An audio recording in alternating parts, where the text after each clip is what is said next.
आप सबको पता है कि दिसंबर 2 तारीख को एक फ्रेंच न्यूज़पेपर है जिसका नाम है मीडिया पार्ट। मीडिया पार्ट ने कुछ खुलासा किया है और ये जो खुलासे मीडिया पार्ट द्वारा किया गया है यह बहुत ही गंभीर है।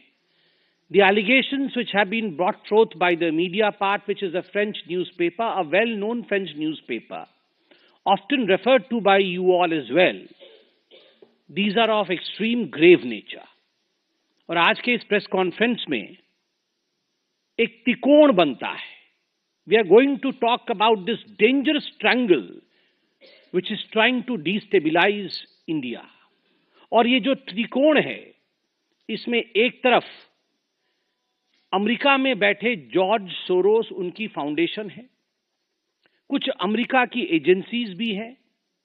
त्रिकोण के एक बहुत बड़ी न्यूज पोर्टल है जिसका नाम OCCRP, organised crime and corruption reporting project, जिसके विषय में आप सब पत्रकार हैं, आप सभी जानते हैं, वह है। और त्रिकोण के जो आखिरी कोने में जो सबसे महत्वपूर्ण कोना जो हिंदुस्तान से संबंध रखता है, उस कोने में राहुल गांधी है, traitor of the highest order. और आज जब मैं ये शब्द प्रयोग कर रहा हूं तो मुझे किसी प्रकार का भी भय नहीं है, क्योंकि मैं भारतीय हूं। मेरे लिए मेरे पार्टी ने सिखाया है राष्ट्र प्रथम, party next and self last. मुझे आज LOP, लीडर ऑफ अपोजिशन, को देशद्रोही कहने में किसी प्रकार की कोई संकोच मुझे महसूस नहीं हो रहा है। जानकारी आई है जिसे हम कह सकते हैं organised crime and corruption reporting project. A French publication has recently published its own report based on its investigation on the Sarajevo-based OCCRP, Organized Crime Corruption Reporting Project. This new report of the media report has claimed. You will lay the report on the table of the House. जी। Go ahead. आज इस report के अनुसार यह कहा गया है कि इस प्रोजेक्ट को फॉरेन गवर्नमेंट्स की फंडिंग है और उसका फोकस इंडिया के ऊपर भी है, और इस फॉरेन गवर्नमेंट की फंडिंग के साथ साथ जॉर्ज सोरोस के साथ भी इनका कनेक्शन है।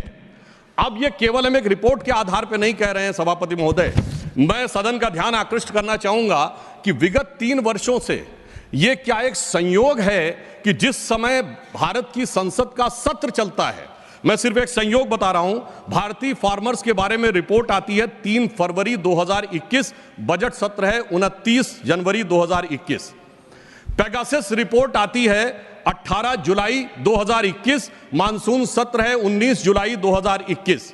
उसके बाद 31 जनवरी 2023 से भारत की संसद का बजट सत्र शुरू होता है और 24 जनवरी 2023 को हिंडनबर्ग रिपोर्ट आती है। जनवरी 2023 में भारत की संसद का सत्र शुरू होता है और 17 जनवरी 2023 को BBC की डॉक्यूमेंट्री आती है, इंडिया द मोदी क्वेश्चन। और गंभीर महत्वपूर्ण बात है, 20 जुलाई 2023 को भारत की संसद का सत्र शुरू होता है और मणिपुर वायलेंस का वीडियो 19 जुलाई 2023, ठीक एक दिन पहले जारी होता है। पूरे सीक्वेंस में अगर हम चलें तो महोदय मैं याद दिलाना चाहूंगा कि 10 मई 2024 को कोविड वैक्सीन के बारे में एक रिपोर्ट छपती है, जिस समय भारत का चुनाव प्रचार अपने पूर्ण उसके ऊपर था। फिर अभी वर्तमान सत्र हम बताना चाहते हैं कि मानसून सत्र 22 जुलाई से 9 अगस्त के बीच में शुरू होता है और 10 अगस्त को हिंडनबर्ग की रिपोर्ट आती है। वर्तमान सत्र 25 नवंबर से प्रारंभ होता है और 20 नवंबर को अमेरिकन कोर्ट के एक अटॉर्नी की रिपोर्ट आती है एक बिजनेस हाउस के संदर्भ में। मैं सिर्फ देश के सामने बात रखना चाहता हूं।